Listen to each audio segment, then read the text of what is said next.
ሰላም እንደምናችሁ ወዳጆቼ፣ ዛሬ አዳዲስ መረጃዎችን ወደ እናንተ አደርሳለሁ።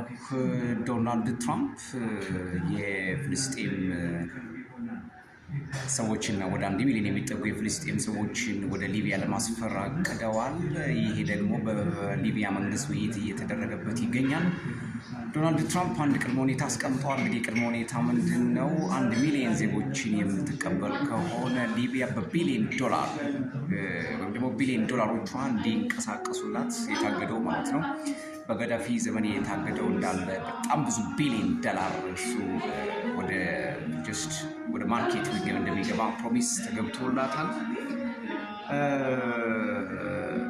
ሌላው እንግዲህ ኢሚግራንትስ ወይ ደግሞ የስደተኞችን ደግሞ ወደ ሩዋንዳ ለማስፈረም ከፖል ካጋሜ ጋር ከሩዋንዳ መንግስት ጋር ውይይት ተደርጓል። ፖል ካጋሜም በዚህ ላይ የተስማማ ይመስላል። ምክንያቱም በባለፈው M23ን ትረዳለህ፣ ስለዚህ ይህን ትጥቅና ስንቅን አቁም፣ ካልሆነ እመጣብሃለሁ ደግሞ ሰይፌን አነሳብሃለሁ ብሎት ነበር ዶናልድ ትራምፕ።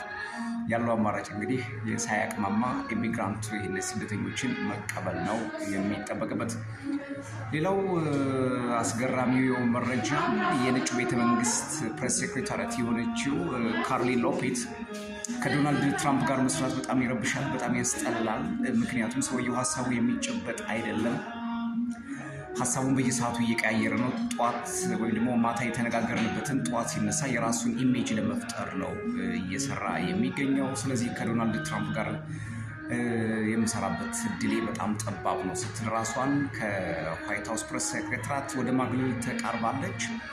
አሁን ድረስ ኔታንያሁና ዶናልድ ትራምፕ እየተስማሙ አይመስሉም። ቻይና አንድ መረጃ ሰጥታለች። ከዚህ በኋላ በጋዛ ላይ ምንም አይነት ድርድር አያስፈልግም፣ ጋዛ የጋዛውያን ናት፣ እስራኤል የምታደርገውን ነገር የሚመችና ተገቢነት የሌለው ነው ስትል አቋሟን አሳውቃለች።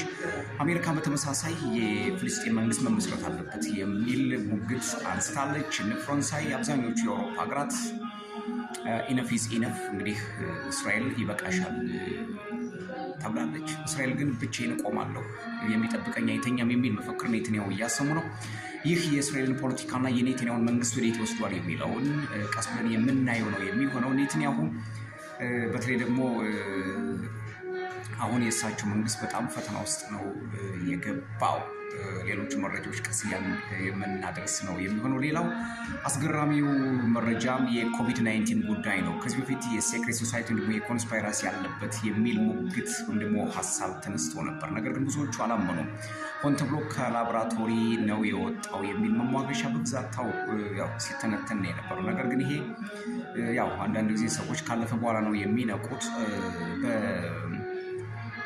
ቻይና ውስጥ አሜሪካኖች የሚረዱት አንድ ላቦራቶሪ ነበረ እና የቻይናው ዶክተር ይሄ ከጊልቲ ኮንሽስነስ የሚባለው በጣም ስላበሳ እና በጣም ስለረበሸው ከዚህ በኋላ ምንም ማስተባበል አያስፈልግም፣ ሆን ተብሎ ከላቦራቶሪ እንዲወጣ ነው የተደረገው። ኮቪድ-19 ሆን ተብሎ ከላቦራቶሪ ወጥቶ እንዲሰራጭን ህዝብን ለመፍጀት የተደረገ ሴራ ነው። በዚህ ደግሞ ክትባት በመፍጠር ከባድ የሆነ የፋርማ ወይም ደግሞ የመዳን ድራግ እሱ በክትባት መልክ በመላው ዓለም ማሰራጨት ነበር። ግን የሚፈልጉት አልመጣላቸው። ይህንን የተቃወሙት 3 ፕሬዚዳንቶች በጌቶች ወይም በኮንስፓይራሲ ይህንን በሚያቀነቅኑ አካላት እንደተገደሉ ነው እንግዲህ መረጃዎች የሚያሳዩት። የመጀመሪያው ተጠቂ የሆኑት የኮቪድ-19 ክትባት መከተብም አያስፈልግም ሴራ ነው ብለው የተናገሩት የሄይቲው ፕሬዚዳንት በ2021 አሳሲኔት ሆነዋል። የገደላቸው ማን እንደሆነ አልታወቀም። ነገር ግን አሁንም የሴራ ተንታኞች እንደሚሉት ከነዚህ ሰዎች እጅ እንደማይወጣ ነው። ሌላው የታንዛኒያው ፕሬዚዳንት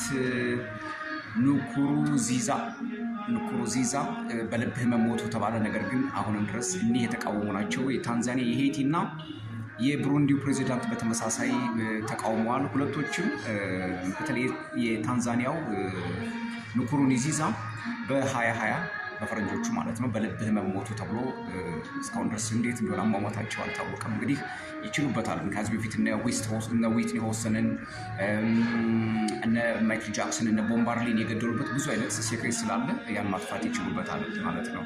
የብሩንዲ ፕሬዚዳንት በተመሳሳይ አልከተብም ክትባቱ ጥሩ አይደለም ብለው ከተከራከሩ ነበሩ። እሳቸው ወዲያውኑ ጆን ማክፍሌ ነው የሚባሉት በ2021 በልብ ህመም ሞቱ ተብሏል። ግን እስካሁን ድረስ የሴራ ተንታኞች ጉዳዩን እያበላሉት ነው የሚገኙት። እንግዲህ እነዚህንና ሌሎችን መረጃዎች የምታገኙበት ቶማይቲቭ ነው። ሌሎችን መረጃዎች ቀስ እያልኩ ወደ እናንተ አደርሳለሁ። ምናልባት ለመጨረሻ ያክል ህንድ ፓኪስታንን አስጠንቅቃለች። ከዚህ በኋላ ምንም አይነት ነገር አንታገስም ሲሉ ናሬንድራ ሞዲ በስጨትሎ ተናግረዋል። አሸባሪዎችን ማጋለጣ መስጠት አለባት፣ ይህ ካልሆነ አደገኛ ውሳኔ እንወስናለን ብላለች።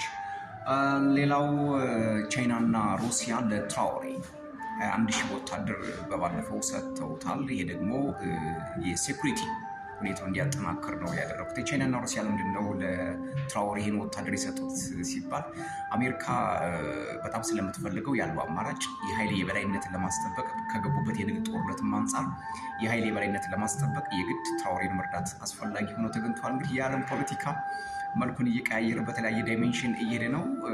ሌሎችን ቀስ እያልን የምናያቸው ነው የሚሆነው። እናንተ ግን ሰብስክራይብ፣ ላይክ፣ ሼር፣ ኮሜንት ማድረግ እንዳትረሱ። ለዛሬ የነበረኝ መረጃ ይሄ ነው። ሰላም ዋሉ።